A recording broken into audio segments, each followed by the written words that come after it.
اعوذ باللہ من الشیطان الرجیم بسم اللہ الرحمن الرحیم۔ تمام تعریفیں اللہ کے لیے اور درود و سلام محمد و آل محمد کے لیے۔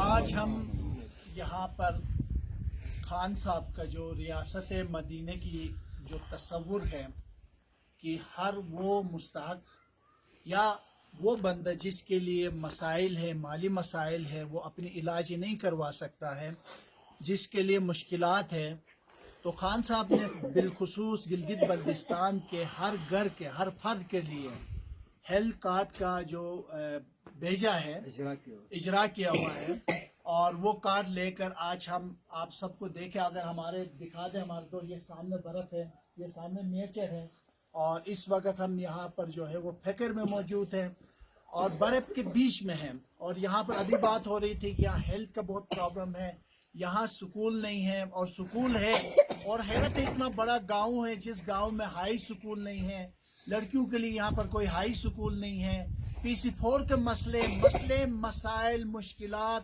یہاں پر بہت زیادہ ہے۔ مجھے حیرت ہوتی ہے کہ وہ ہمارے گزشتہ جو پارٹی کے جو افراد تھے، چاہے وہ پیپل پارٹی ہے یا ہماری اسلامی تحریک ہے یا وہ نون ہے، جن کو ووٹ ملے ہیں، اور اس کے باوجود بھی انہوں نے صرف ایک سڑک کے علاوہ یہاں کوئی کام نہیں کیا ہے۔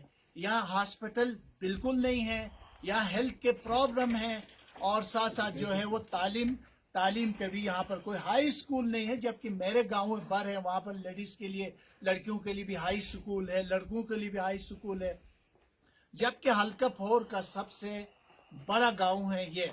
اور میں حیران ہوں یہاں آ کر دیکھ کر، تو انشاءاللہ یہ آواز بھی خان صاحب تک پہنچ جائے گی۔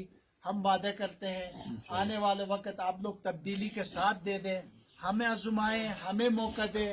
ہم وعدہ کرتے ہیں کہ پوری PTI کا کوئی بھی امیدوار آئے گا وہ آپ کے ساتھ کھڑا ہوگا۔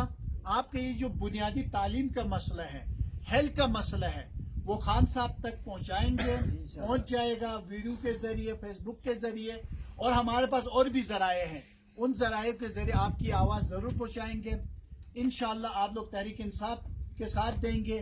یہ پہلا گفٹ ہے غریبوں کے لیے۔ ریاست مدینہ کی جو تصور تھی، خان صاحب نے ثابت کیا ہے۔ الحمدللہ گھر گھر تک ہیلتھ کا کارڈ پہنچے گا، اور مدینہ کی جو ریاست ہے کہ اس کی دیکھ بھال کرنا ریاست کا کام ہے۔ خان صاحب نے یہ بیڑا اٹھایا ہے۔ انشاءاللہ گلگت بلتستان سے غربت ختم ہو جائے گا، بے روزگاری کا ختم ہو جائے گا، اور یہاں پر جو مسائل ہے، مشکلات ہے، ان میں کمی آئے گی، سکول کے مسئلے حل ہوں گے، ہیلتھ کے مسئلے حل ہوں گے۔ سب سے زیادہ مشکل ہے یہاں جاب کا مسئلہ ہے، وہ بھی حل ہو جائے گا، ہم بلا تفریق، اور ہر بندہ اس سے فائدہ اٹھائے گا۔ انشاءاللہ آنے والے وقت دوبارہ آپ سب کی خدمت میں آئیں گے ہم اپنے منشور لے کر۔ اس وقت تک یہ جو